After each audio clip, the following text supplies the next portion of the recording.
पूर्व विधायक और नेता अजय महाजन जी, हमारे उत्तराखंड से आए हुए विधायक विक्रम सिंह नेगी जी, मंच पर उपस्थित हमारे अन्य वरिष्ठ साथी, भाइयों बहनों,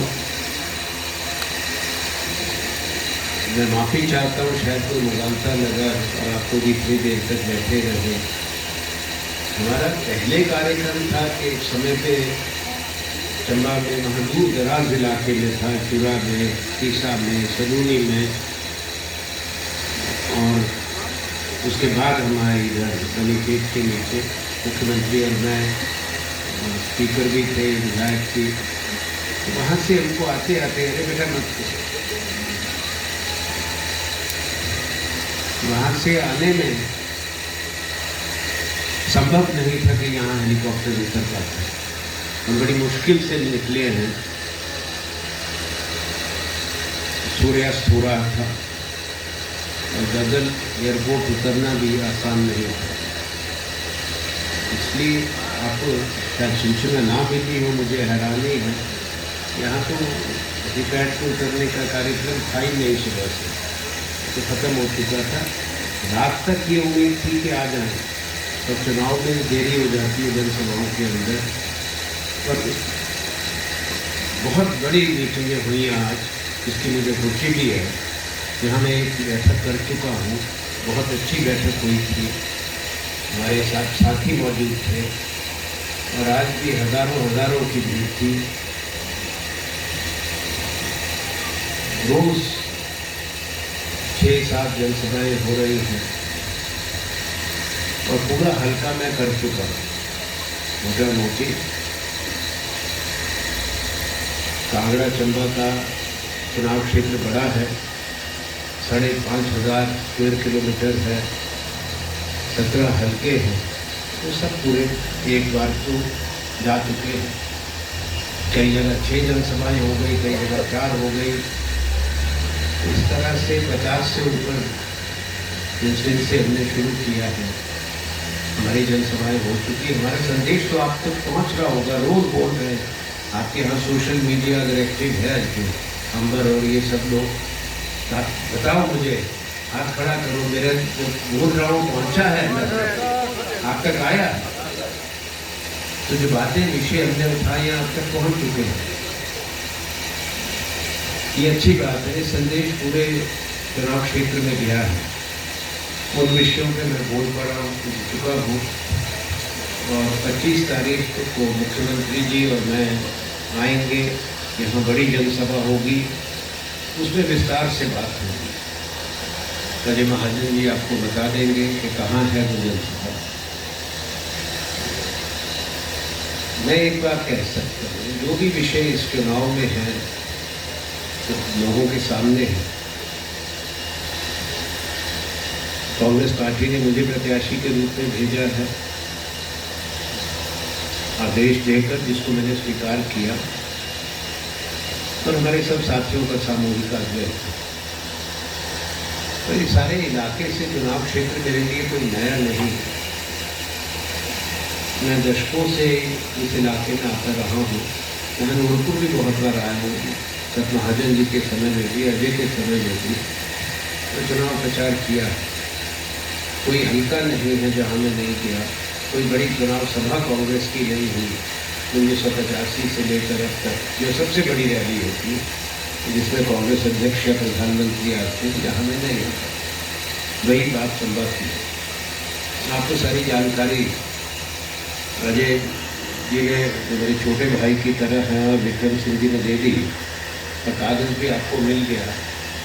जो एक लंबे राजनीतिक और सार्वजनिक जीवन के दौरान हमने कुछ काम किए हैं।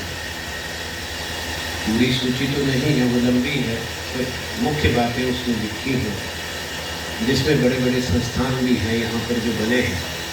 कांगड़ा में भी बने हैं, आपका लिफ्ट है, पालमपुर का है, मैं उसको दोहराऊंगा नहीं, तो कागज़ में जिक्र है। चंदरोली में जो इंडस्ट्रियल एरिया दिया है, वहाँ पर बहुत फैक्ट्रीज लग चुकी है, लोगों को रोजगार मिला है। अब तो वहाँ पेप्सी कंपनी भी आ गई है, ऑर्डिनेंस फैक्ट्री भी आ गई है, जिसमें अब तो AK-47 राइफल्स भी अभी निर्माण होगा। मेरी प्राथमिकताएं रही हैं रोजगार पैदा करने के अवसर बनाए, नीति वो बनाए। हिंदुस्तान के अंदर जो पहली राष्ट्रीय निर्माण नीति आज़ादी के बाद बनी, नेशनल मैन्युफैक्चरिंग पॉलिसी, जब मैं उद्योग मंत्री था तभी वो बने, क्योंकि मैंने उसकी आवश्यकता को समझा। जो बड़े इंडस्ट्रियल कॉरिडोर भारत में बन रहे हैं, उसकी शुरुआत जापान से बातचीत करके मेरे कार्यकाल में हुई। उसका इस इलाके से सीधा संबंध तो नहीं है, पर देश तो एक है। अगर देश में बड़े काम होते हैं तो कहीं ना कहीं हम भी उसे अछूते नहीं रहते। चाहे वो दिल्ली मुंबई इंडस्ट्रियल कॉरिडोर, दिल्ली दूर नहीं कि अमृतसर कोलकाता, दक्षिण का मैं कह सकता हूँ यहाँ के लोगों से दूर है। उन तो चेन्नई बेंगलुरु था, उसको हम चित्रदुर्गा तक ले आए। तो हिमाचल में जो काम हुए, बड़ी संस्थान और भी बने, संस्थाएं बनी हैं जिसका उल्लेख किया गया। बड़ी जल्दी हम अपनी कागज जारी करेंगे, आज एक आधे दिन में छपने गया है, जिसमें मेरी प्राथमिकताएं और प्रतिबद्धताएं इस चुनाव क्षेत्र के लिए हैं। जो कर दिया वो तो सामने है, और जो आने वाले समय के लिए करना है वो भी आपको मालूम हो जाएगा। चाहे वो कांगड़ा के विषय में है, यहाँ रेलगाड़ी कांगड़ा रेल आने की बात थी, पहले चलती थी नैरो गेज पे पठानकोट जोगिंदरनगर, कई गाड़ियाँ चलती थी।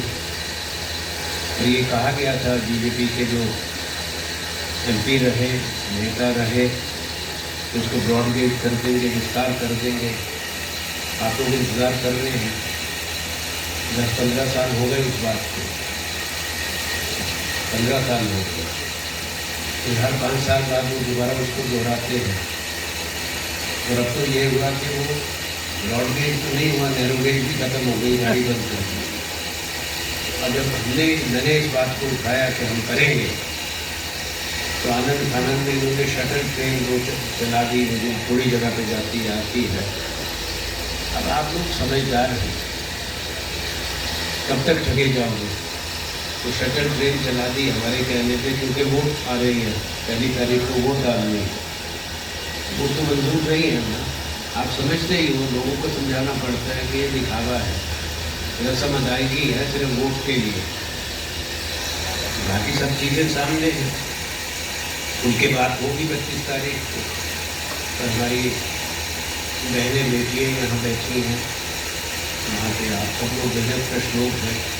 जो भी वायदे किए थे 2014 में और 19 में, वो पूरे तो नहीं हुए, वायदा खिलाफी हुई है, वो बात लोगों को बताने की है।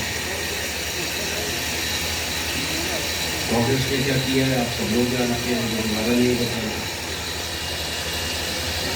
पर एक चीज़ कहूँगा, अजय कह रहे थे कि अपने चुनाव का, पिछले चुनाव का, और कि हमको कोई चिंता है, कोई चिंता नहीं, कोई घबराहट नहीं है।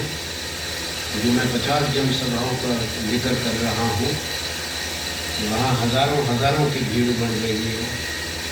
बड़ी संख्या में हमारी माताएं, बहनें, बेटियाँ और नौजवान आ रहे हैं, और बड़े जोश के साथ आ रहे हैं। इससे हमारा भी हौसला बढ़ता है और उम्मीद भी बनती है। हर चुनाव अलग होता है। 2019 का चुनाव अलग था, एक उन्माद था। 2014 में बहुत शोर भी था, लोगों की उम्मीदें थी कि शायद जो कांग्रेस नहीं कर पाई, जो नरेंद्र मोदी आके करेंगे। कांग्रेस की पराजय हो गई। और अब जब 10 साल की तुलना होती है, तुलना ज़रूरी है, उम्मीदवारों के बीच की भी तुलना करनी चाहिए। क्या आप प्रतिनिधि चुन रहे, सबसे बड़ी पंचायत का जो 10 साल की, उसके साथ सरकारों की 10 साल का कार्यकाल डॉक्टर मनमोहन सिंह का था,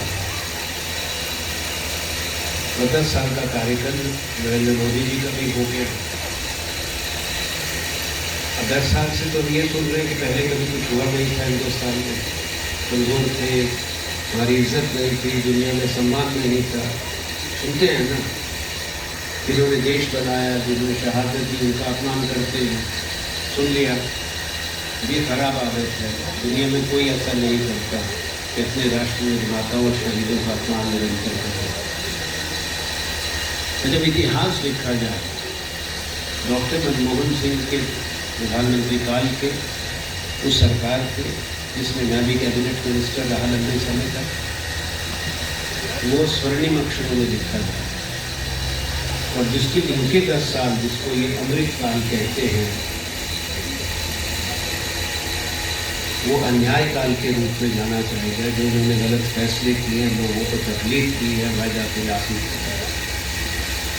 अब वक्त है लोगों तक हर बूथ पे जाके लोगों को समझाने का, हमारी बात पहुँचाने। इन्होंने क्या कहा और क्या किया, करने और करने में जो फर्क है लोगों तक पहुँचा। ऐसे मुझे पूरी उम्मीद है लोग विवेक रखते हैं, बुद्धि रखते हैं। एक बार ठगे गए, 2 बार ठगे गए, अब सारे हमेशा के लिए तो संभव नहीं है। आज माँ बाप को अपने बच्चों के भविष्य की चिंता है। मौजूदा बीजेपी के नेतृत्व को कुछ कहता नहीं, सोच बड़ी संकुचित है, ना ही उनको मेरे बारे में कुछ कहने को है। वो सबको बात सुनना कि हमारी जन्मभूमि शिमला है। शिमला कहाँ की राजधानी है? हिमाचल की है ना, या कहीं और की? ठीक बात कह रहा हूँ। और ये इलाका शायद मैंने उनके नेताओं से ज़्यादा देखा। जन्मभूमि तो पूरा हिमाचल है, बाद में पूरा देश पर। मैं चंद भारत के लोगों में हूँ, वो राजनीति में है, इसलिए अपने प्रदेश का तो हर ब्लॉक, हर जिला देखा है। तो हिंदुस्तान का हर जिला में मिले, कोई जिला हिंदुस्तान का नहीं जब मैं ना गया अपने लंबे कार्यक्रम। हमारे नेतृत्व का आशीर्वाद रहा, हमारे लोगों का प्यार रहा। मुझे बड़ी जिम्मेवारी है मेरी, आपके और अपने देश का तिरंगा लेके मैं 128 देशों में प्रतिनिधित्व करता रहा। लंगा गया, बातचीत करी, बड़े समझौते किए जो देश को आगे ले जाने के लिए। अब ये बौखलाए हुए अजय कह रहे थे कि घबराहट, मुझे तो कोई घबराहट है नहीं। बौखलाहट और घबराहट तो दूसरे खेले में है। साफ बात करें, इस पर बातें होंगी, तो जो मर्जी कहे, जनादेश का अपमान करते हैं। चुनाव के नोटिफिकेशन से पहले उन्होंने कह दिया कि 400 का 4 फेज का चुनाव हुआ, तो गृह मंत्री ने बयान दे दिया कि हमारा तो बहुमत अभी तक आ चुका है। अच्छा, कैसे पता लगा? अंतर्यामी हो या मशीनें खोल दी? मशीन तो खुलेगी 4 जून को सुबह। तो ये बातें जिम्मेवाराना बातें हैं। प्रधानमंत्री जी जो बयान दे रहे हैं अच्छे नहीं हैं, पद की मर्यादा को शोभा नहीं है। हमारे कार्यकाल के प्रधानमंत्री डॉक्टर मनमोहन सिंह जी शालीनता थी, उन्होंने कभी शोर नहीं मचाया पर काम करके। यहाँ शोर ज़्यादा है, ज़मीन पे ढूंढो तो काम नहीं दिखता। तो इस देश का एक अपने संस्कार है, शिष्टाचार की परिधि में शालीनता से बात होनी चाहिए।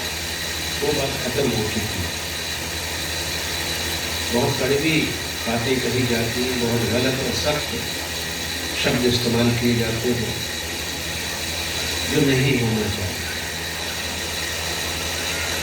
अलग अलग विचारधारा है, हमारी विचारधारा अलग है, उनकी विचारधारा अलग है। आप अपना काम बताओ, दूसरों को बुरा भला कहने की जगह। तो मुझे तो इन पे चिंता की भी बात है, हंसने की बात तो नहीं है, तो थोड़ा दिमागी दिवालियापन पर कई बार तरस भी आता है कुछ लोगों को। जो अपने प्रदेश में ही लकीरें खींचते हैं, देश में खींचते हैं। हमारे प्रजातंत्र में तो आप कहीं भी जाओ, चुनाव लड़ो, आपके पड़ोस में तो पंजाब भी है। हमारे सब इलाके जो हैं, चाहे शिमला है, कांगड़ा है, हमीरपुर है, उसके साथ नदी नारागढ़ का इलाका है, कुल्लू मनाली, लाहौल स्पीति का पंजाब के पुनर्गठन के बाद ये इलाके हिमाचल में मिले। शिमला उसमें शामिल। शिमला तो सदर कैपिटल होता था